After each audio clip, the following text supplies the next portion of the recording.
12 science હતું chapter પહેલું lecture number 63 હતો 63 આપણે કાલે જોઈ ગયેલા એમાં આપણે કેટલું જોયેલું બેટા અહીંયા ધ્યાન એમાં આપણે કેટલું જોયેલું કે આ પરમાણુ આપણું ધ્યાન આપજો પરમાણુ જેનો પરમાણુ ક્રમાંક Z છે Z પરમાણુ છે જેનો પરમાણુ ક્રમાંક Z છે સમજજો એના અંદર ન્યુક્લિયસમાં Z વીજભાર છે ન્યુક્લિયસની અંદર ધન વીજભાર અને એની બહાર ઋણ વીજભાર છે અને એમ કીધું કે પરમાણુ વીજભારની દ્રષ્ટિએ તટસ્થ એટલે નાના છોકરાને ખબર પડે કે એ લોકો એમ કીધું કે પરમાણુ વીજભારની દ્રષ્ટિએ તટસ્થ છે એનો મતલબ એમ થયો જેટલો ધન વીજભાર છે એટલો જ ઋણ વીજભાર છે સમજજો જેટલો ધન વીજભાર છે એટલો જ ઋણ વીજભાર છે એ વસ્તુ તમારે યાદ રાખવાની જેટલો ધન છે એટલો ઋણ છે એટલે એમાં ફરક નહીં પડે એટલે પરમાણુ વીજભારની દ્રષ્ટિએ તટસ્થ છે અને ઋણ વીજભાર આપણે ઝેડી કહી દીધો હવે 3 બિંદુ લેવાના એક સપાટી પર એક આપણો જે પરમાણુ હતો એની બહાર તો આ પરમાણુ ત્રિજ્યા R છે કેપિટલ એના કરતાં બહારનું બિંદુ છે P આપણું બિંદુ અંતર જે R લખ્યું છે અંતર એ આના કરતાં વધારે છે જોજો તો બહારનું બિંદુ થાય તો આપણે ભણી ગયા વિદ્યુત ક્ષેત્ર શોધવા માટે ગાઉસિયન પૃષ્ઠ લેવું પડે કયું પૃષ્ઠ લેવું પડે ગાઉસિયન પૃષ્ઠ તો ગાઉસિયન પૃષ્ઠ મેં લીધું તો શું આવશે ઇન્ટિગ્રેશન પૃષ્ઠ vector E dA cos θ summation Q by epsilon 0 પણ આ ગાઉસિયન પૃષ્ઠમાં આ પૃષ્ઠની અંદર જેટલો ધન વીજભાર છે એટલો જ ઋણ વીજભાર છે જેટલો ધન વીજભાર છે એટલો જ ઋણ વીજભાર છે એટલે કુલ વીજભાર 0 થઈ ગયો તો કુલ વીજભાર 0 થાય તો વિદ્યુત ક્ષેત્ર 0 હવે સપાટી પર કીધું R બરાબર R એટલે આપણું બિંદુ કમ્પ્લીટ આ ગોળાની સપાટી પર છે આપણું બિંદુ કમ્પ્લીટ આ ગોળાની સપાટી પર છે એનો મતલબ એવો થાય આપણું બિંદુ કમ્પ્લીટ આ ગોળાની સપાટી પર છે તો કમ્પ્લીટ આપણે ગાઉસિયન પૃષ્ઠ એના ઉપર જ દોરી નાખ્યું તો આ ગાઉસિયન પૃષ્ઠ વડે ઘેરાયેલો વિદ્યુત ભાર જેટલો ધન એટલો જ ઋણ એટલે પરિણામે સમેશન Q 0 એટલે વિદ્યુત ક્ષેત્ર 0 ચલો આટલું ક્લિયર થયું દરેકને હાથ ઊંચો કરો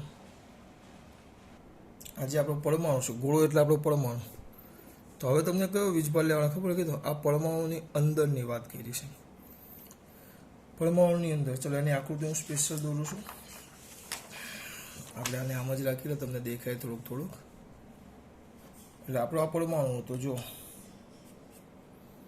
આ પરમાણુ જોજો ખાસ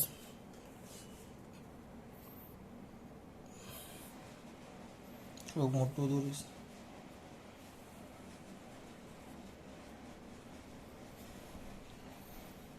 આ પરમાણુ છે અહીંયા તમારે આ ધન વીજભાર છે હા જે ધન વીજભાર બધો આવી ગયો ઝેડી આવી ગયો ધન વીજભાર બધો આવી ગયો ઝેડી બરાબર હા આપણું જે બિંદુ છે ને આમ છે અહીંયા કશે છે છેક અહીંયા કશે અહીંયા આ આપણી ત્રિજ્યા કેપિટલ R છે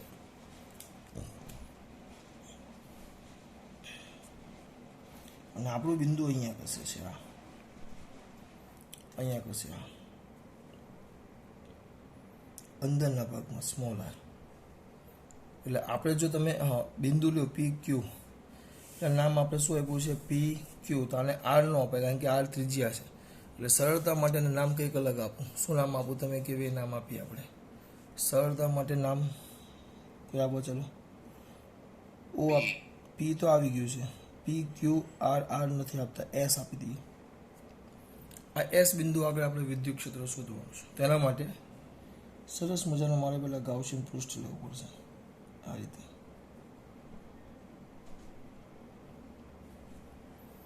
રીતે સરસ મજાનું શું લેવું પડે ગાઉસિયન પૃષ્ઠ સમજજો સરસ મજાનું ગાઉસિયન પૃષ્ઠ લેવું પડશે એકદમ મસ્ત લાપચીક કંઈ કરવાનું નહીં હવે મને એક વસ્તુ કહો જો આ બેમાં શું હતો આ બેમાં બધો જ ધન ઝેડી જેટલો ધન અને ઝેડી જેટલું ઋણ બધું આવી જાય આમાં બધો જ ધન અને બધો જ ઋણ બધું આવી જાય પણ આમાં એવું થશે બેટા આની અંદર એવું થાય હું તમને પૂછું છું આની અંદર શું થશે આજે મેં તૂટક રેખા દોરી આની અંદર શું થાય કોઈ કહેશે મારો દીકરો હાથ ઊંચો કરો અથવા એમને જે કહેવું હોય તો આ ગાઉસિયન પૃષ્ઠ લેવું તો આમાં બધો જ વીજભાર આવશે કે ખાલી આ પૃષ્ઠની અંદર હોય એટલો જ આવે હા એટલે તમે સમેશન ક્યુમાં મેઇન વસ્તુ છે તમે બધો વિદ્યુતભાર નહીં લઈ શકો સમેશન ક્યુમાં તમે બધો વિદ્યુતભાર નહીં લઈ શકો તો આપણે એક કામ કરીએ ધારો કે લખીએમાં દીકરાઓ ધારો કે આ ક્યાં છે આપણો ત્રીજો કિસ્સો કે આપણો R આર એ નાનો છે આર, એટલે પરમાણુની અંદર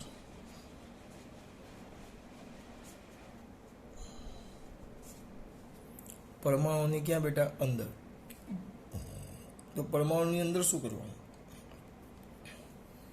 તમારો વારો, ઓકે મારો વારો. આ પરમાણુની અંદરની વાત કરી છે બરાબર. તો પરમાણુની અંદરની વાત કરીએ આપણે તો કહી દઈએ. ચલો પહેલા હા શું બોલો દીકરા? બહુ અવાજ મને મસ્ત લાગ્યો તારો. બોલતો મારા દીકરા. હા પરમાણુની અંદરના ભાગમાં છે એટલે આપણે આખો વિદ્યુત ભાર નથી લેવાનો. એટલે આપણે લખવું પડે કે ધારો કે પરમાણુની કદ વિદ્યુતભાર ઘનતા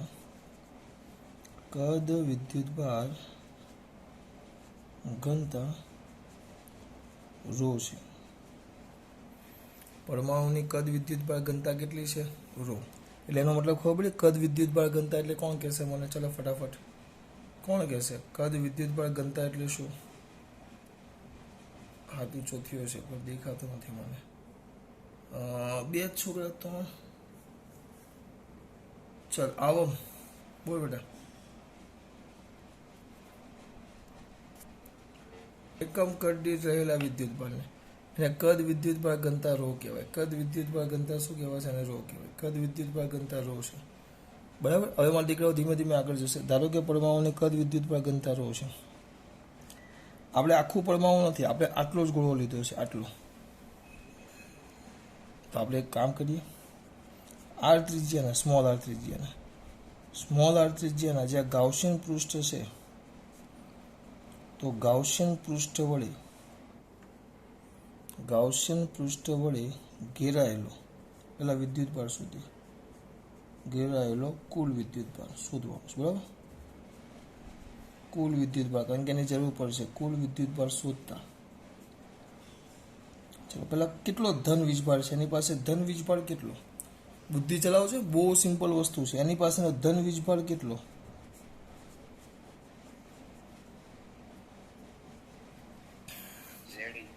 અરે વાહ, વેરી ગુડ. ઝેડી. બહુ સિમ્પલ વસ્તુ છે, કારણ કે બધો ધન આવે, ઝેડી, બધો જ ધન આવે, ઝેડી.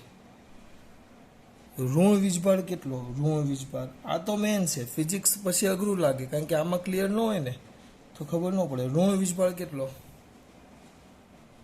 ઋણ વીજભાર મારા દીકરા કોણ કેસમાં બોલ્યો? સોરી દોસ્ત.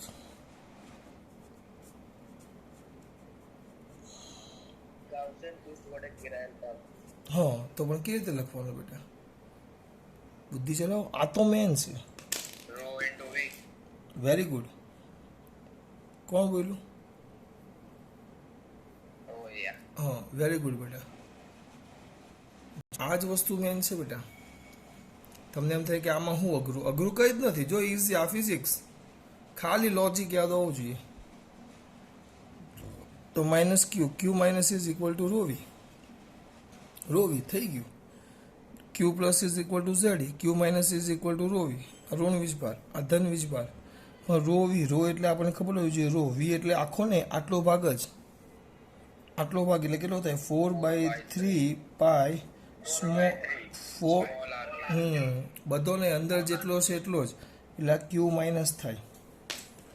સર આ તો મેન છે દીકરા. આપણે તો હજી કુલ શોધવાનો છે. આપણે તો ખાલી પ્લસ જોઈતા. તો કુલ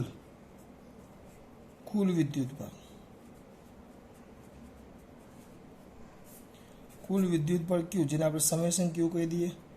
તો ક્યુ પ્લસ ક્યુ માઇનસ ક્યુ પ્લસ કેટલો છે? ઝેડી. અને આ કયો વીજભાર છે બેટા?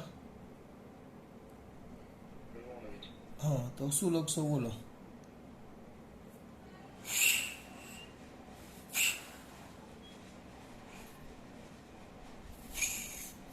બોલો, તમે બોલો, એની રાહ જોઉં છું.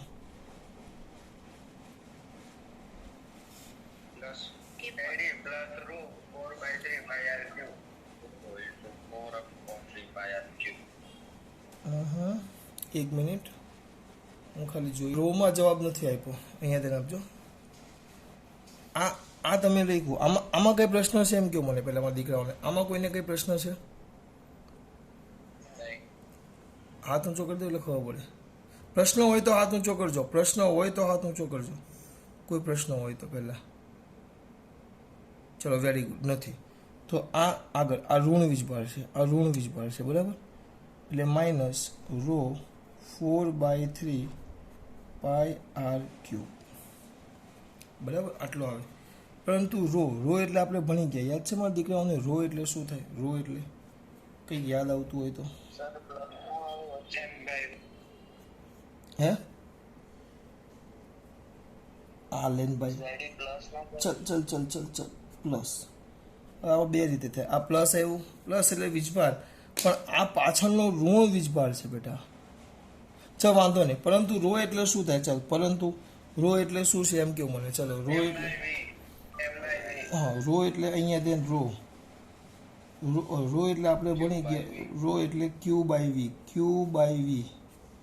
આને છે ને અલગ કરવા માટે વી ડેશ કહી દઈએ, કારણ કે આ નાનું કદ છે. જોજો આ અંદરનો ભાગ આટલો છે એટલે આને આપણે વી ડેશ કહી દઈએ. અને આ ઘનતામાં તો ખબર ને, આ ઘનતામાં તો કુલ વિદ્યુતભાર છેદમાં કુલ કદ આવે. એકમ કદમાં શું આવે? કુલ વિદ્યુતભાર છેદમાં કુલ કદ. તો આ ક્યુ, પણ હવે આ ક્યુ એટલે ઋણ આવશે, એ પાછો લોચો નહીં મારતા, આ ઋણ આવે. ઓ બાળકો આ જે કિંમત છે, ચલો કુલ ઋણ વીજભાર કેટલો? આ ક્યુ એટલે આપણે ઋણ વીજભાર માટે વાત કરીએ છીએ, આખામાં ઋણ વીજભાર વહેંચે. આ શું છે? કુલ વિદ્યુતભાર ઘનતા. તો કુલ ઋણ વીજભાર કેટલો થાય? કુલ ઋણ વીજભાર, કુલ ઋણ વીજભાર કેટલો થાય?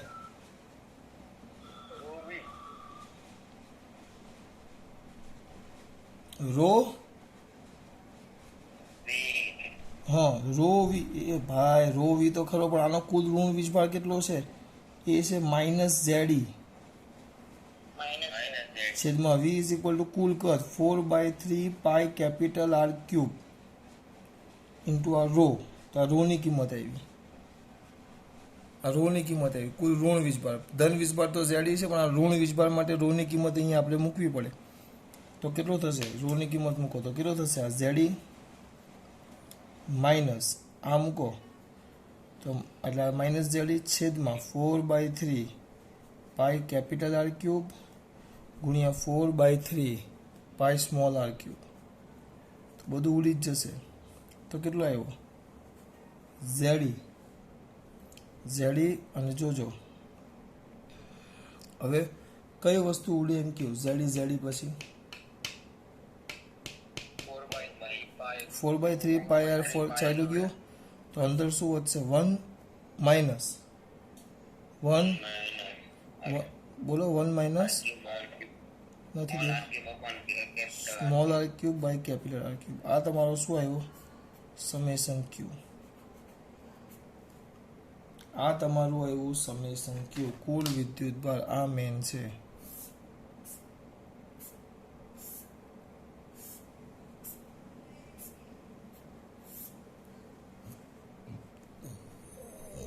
આ આવ્યો કુલ વિદ્યુતભાર.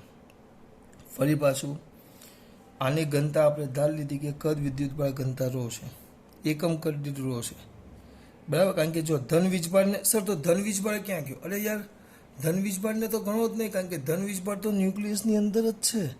એટલે એ તો આમ મેં દર્શાવ્યો છે. ખરેખર આપણે તમે આની આકૃતિ જો વ્યવસ્થિત દોરો મારા દીકરા, આની આકૃતિ વ્યવસ્થિત દોરો તો આ તમારી કુલ ભાગ બરાબર. આની આકૃતિ જો આમ દોરું તો આ પરમાણુ.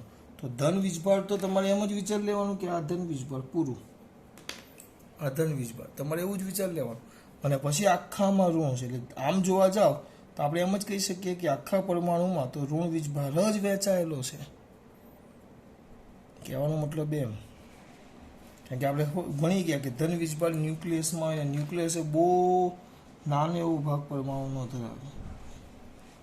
એટલે આપણે આખા પરમાણુમાં વહેંચાયેલ તો ઋણ વીજભાર છે. જો ઘનતા રો ધાર લીધી, આ ત્રિજ્યાના ગાઉસિયન પૃષ્ઠની વડે ઘેરાયેલું કુલ વિદ્યુતભાર શોધવાનું છે. કારણ કે આપણે આ બિંદુ છે ને, આ એસ બિંદુ એ અંદર છે, અંદર છે. એટલે અંદરનો ધન વીજભાર બધો આવી જાય, કારણ કે આ તો છેક અંદર આવે. અહીંયા આવે તો જો આટલો ભાગ છે એમ વિચારો, આટલો ભાગ તો ધન વીજભાર તો બધો જ આવી જાય, એટલે ધન વીજભાર ક્યુ પ્લસ એટલે ધન વીજભાર ઝેડ આખો, અને ઋણ વીજભાર કેટલો આખો ને આટલા ભાગમાં છે એટલો છે, ઋણ વીજભાર આટલા ભાગમાં છે એટલો. સર એટલા ભાગમાં છે એટલો કાંઈ નહીં, એટલે મેં એવું કહ્યું રો ઇન્ટુ વિદેશ, રો ઇન્ટુ વિદેશ, રો એકમ કદ દીઠ આટલા કદમાં છે, તો આ કદની ત્રિજ્યા કેટલી છે આર, તો શું કર્યું 4/3 પાઈ આર ક્યુબ. જો સમજો આ, એટલે પછી કુલ એટલે 2નો સરવાળો આ પ્લસ, એટલે રો 4/3 પાઈ આર ક્યુબ. પણ જવાબમાં એ લોકોએ રો નથી આપ્યું. જો તો કઈ વાંધો નહીં, આખામાં ઋણ વીજભાર જ છે, તો ઘનતા rho is equal to q by v, ઘનતા એકમ કદ દીઠ વિદ્યુત ભાર ઘનતા, કુલ વિદ્યુત ભાર છેદમાં કદ. તો કુલ વિદ્યુત ભાર કારણ કે આખામાં ઋણ જ છે એટલે અહીંયા માઇનસ જેડી. સર કેમ માઇનસ જેડી કર્યો? પરમાણુ વીજભારની દ્રષ્ટિએ તટસ્થ છે, એટલે જેટલો ધન અહીંયા ન્યુક્લિયસમાં ઝેડી પ્લસ છે, તો આખામાં ઝેડી માઇનસ, એટલે ઝેડી માઇનસ આવ્યું. વી એટલે 4/3 પાઈ આર ક્યુબ ને 4/3 પાઈ આર ક્યુબ, એટલે સમેશન ક્યુ, એટલે કુલ આની અંદરનો વીજભાર કેટલો છે આટલો છે. Summation q is equal to ઝેડી 1 minus r cube capital R cube by small r cube, આ આવે બરાબર. 1 માઇનસ કેપિટલ આર ક્યુબ, આ તમારું સૂત્ર આવ્યું. હવે આને પાછું ફેરવવાનું છે. હવે લોકો એવું કર્યું છે આ સમેશન ક્યુ, કુલ વિદ્યુત ભાર આવ્યો, તો વિદ્યુત ભાર આવ્યો તો એના વડે ઉત્પન્ન થતું વિદ્યુત ક્ષેત્રનું સૂત્ર તો આપણને આવડે, આના વડે ઉદ્ભવતું વિદ્યુત ક્ષેત્રનું સૂત્ર આવડે. ચલો શું આવશે વિદ્યુત ક્ષેત્ર, બોલો વિદ્યુત ક્ષેત્રનું સૂત્ર કોણ બોલશે? હા, તો વિદ્યુત ક્ષેત્ર સિમ્પલ સૂત્ર છે. વિદ્યુત ક્ષેત્ર E ઇઝ ઇક્વલ ટુ કે ક્યુ બાય આર સ્ક્વેર. જવાબમાં એપ્સાઇલોન 0 છે, એટલે 1/k ના જગ્યાએ લખું છું 4 પાઈ એપ્સાઇલોન 0, બરાબર. આ ક્યુ એટલે આપણો summation q by r square. ચલો એક કામ કરો, લખો 1/4 પાઈ એપ્સાઇલોન 0 ગુણ્યા 1/r સ્ક્વેર. સમેશન ક્યુ એટલે હતું ઝેડી, પછી હતું કાઉન્સમાં 1 માઇનસ આર ક્યુબ એટલે કાઉન્સમાં આવે 1 minus small r cube by capital R cube. તો મારા દીકરા કિંમત મૂકો, કિંમત તો શું થાય? કિંમત મૂકીએ તો બોલો ફટાફટ અંદર લઈ જાઓ બધું. ઝેડી 12 છે, તો ઝેડી અપોન 4 પાઈ એપ્સાઇલોન 0 12 છે. સ્મોલ 1/r સ્ક્વેરને અંદર નાખ્યું તો 1/r સ્ક્વેર, ગુણાકારમાં લઈ જાઓ તો ગુણ્યા 1/r સ્ક્વેર, ઉપર આર ક્યુબ છે minus r by r cube, જ્યાં આપણો આર એ આના કરતાં અત્યારે તો આપણો આર આના કરતાં નાનો છે, મોટો નહીં નાનો, બિંદુ અંદર છે, તો એના માટે સાચું.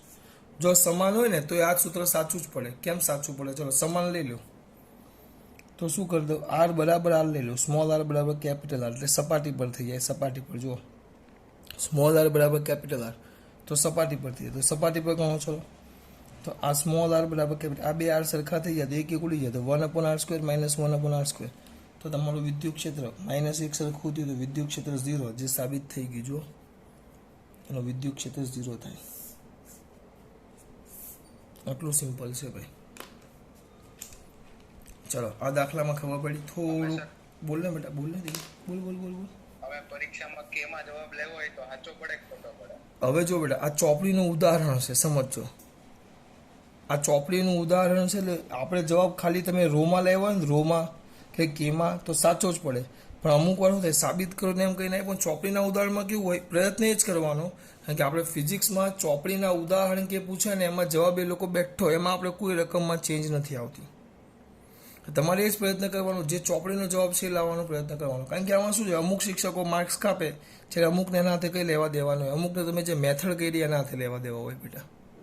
પણ બધા કેવા હોય એનું કંઈ જ નક્કી નથી. હા, માર્ક્સ આપે પણ છેલ્લે કદાચ અડધો માર્ક્સ કાપી નાખે, ભાઈ તમે જવાબ ન લેવા, એમ સાબિત કરો એમ આપ્યું નથી. એટલે આ થિયરિકલ છે, એટલે આમાં શું કરવાનું ખબર, એ જે આપ્યો છે એ જવાબ લાવવાનો જ પ્રયત્ન કરવાનો. એટલો તમે ચોપડીમાંથી જોઈને તમને કીધું કે આપણે આ જવાબ લાવવાનો છે, એમ ક્યાં જરૂર હતી આપણે જોવાની? હું બોલું જ ખબર પડે છે. ચલો દાખલામાં ખબર પડી બેટા? તરફથી આ દાખલો એકવાર રિવિઝન કરાવવો પડે. બહુ સિમ્પલ લોજિકવાળો દાખલો છે, બહુ જ સિમ્પલ, સરસ મજાનો ઇઝી દાખલો છે આ, બરાબર. આ સાથે હમણાં ચેપ્ટર પતિ પણ જોશે ને તમને ખબર નહીં પડે. બહુ જ ઇઝી દાખલો છે આ, બરાબર. જોઈએ સર હું ઇઝી દાખલો અહીંયા તેના પહેલાં તો સિમ્પલ કે ભાઈ પરમાણુમાં ધન વીજભાર ઝેડી છે, પછી આખામાં ઋણ વીજભાર વહેંચાયેલો છે પણ તટસ્થ છે, એટલે જેટલો ધન વીજભાર થાય એટલો જ ઋણ વીજભાર થાય, અને વીજભારની દ્રષ્ટિએ તટસ્થ આટલો ભાગ થઈ ગયો. હવે આ પરમાણુની બહારનું બિંદુ લીધું એટલે ગાઉસનો નિયમ સમેશન ક્યુ બાય એપ્સિલોન 0. તો અહીંયા તમે પૃષ્ઠ દોરો તો એના વડે ઘેરાયેલો વિદ્યુતભાર સિમ્પલ છે, પરમાણુ વીજભારની દ્રષ્ટિએ તટસ્થ છે એટલે આના વડે ઘેરાયેલો વિદ્યુતભાર 0 થાય એટલે વાર્તા પૂરી.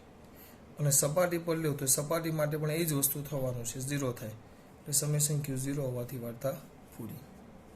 બરાબર. પછી આ હતું આપણે આ ભાગ અહીંયા ધ્યાન, આ મેઇન છે અંદરનો ભાગ. તો અંદર કોઈ બિંદુ છે તો બધા વડે વિદ્યુત ક્ષેત્ર ઉત્પન્ન ન થાય. આ એના વડે ગાઉસિયન પૃષ્ઠ દોર્યું આ ટપકા વડે, તો એની અંદર જેટલો વીજભાર છે ને એ વિદ્યુત ક્ષેત્ર ઉત્પન્ન કરે. આની અંદરનો જેટલો વીજભાર છે એ વિદ્યુત ક્ષેત્ર ઉત્પન્ન કરે. ચલો આની અંદરનો જેટલો વિદ્યુતભાર છે તો આની અંદર ધન તો બધો છે એટલે ધન વીજભાર ઝેડી, પણ ઋણ બધો નથી, ઋણ આટલા ભાગનો જ છે. પૃષ્ઠ ઘનતા ધાર લીધી કે રો છે, વિદ્યુતભાર પૃષ્ઠ ઘનતા સોરી પૃષ્ઠ ને કદ વિદ્યુતભાર ઘનતા રો ધાર લીધી. તો ક્યુ માઇનસ ઋણ વીજભાર કેટલો હતો, રો ઇન્ટુ વિદેશ એટલે આ કદ, આ જે ગાઉસિયન પૃષ્ઠનું કદ છે, કારણ કે આટલા ભાગના જ વીજભાર આવે એટલે 4/3 પાઈ સ્મોલ આર ક્યુ. પણ જવાબ રોમાં નથી, આ રો એટલે એકમ કદ દીઠ વિદ્યુતભાર ઘનતા, વિદ્યુતભાર રો એટલે તો કુલ વિદ્યુતભાર છેદમાં કદ, ધન તો ખાલી અહીંયા ટપકા સ્વરૂપે જ છે, ઋણ વીજભાર કુલ કેટલો છે ઝેડ છેદમાં કદ એટલે આખાનું કદ પરમાણુ તો 4/3 પાઈ આર ક્યુ. એ કિંમત અહીંયા મૂકી એટલે આ જવાબ આવ્યો સમેશન ક્યુ આવ્યો. આપણે તો એના વડે ઉત્પન્ન થતું વિદ્યુત ક્ષેત્ર શોધવાનું છે. તો વિદ્યુત ક્ષેત્રનું સૂત્ર આવે ઇઝ ઇક્વલ ટુ કે ક્યુ બાય આર સ્ક્વેર. તો 1/4 પાઈ એપ્સિલોન 0 બરાબર 1/4 pi epsilon 0 summation q by r square. આ વસ્તુ પતે અહીંયા. બહુ સિમ્પલ ને સાદો દાખલો છે. પછી જવાબ જરૂરિયાત મુજબ લેવા. ચલો ખાસ વાત. જય શ્રી કૃષ્ણ.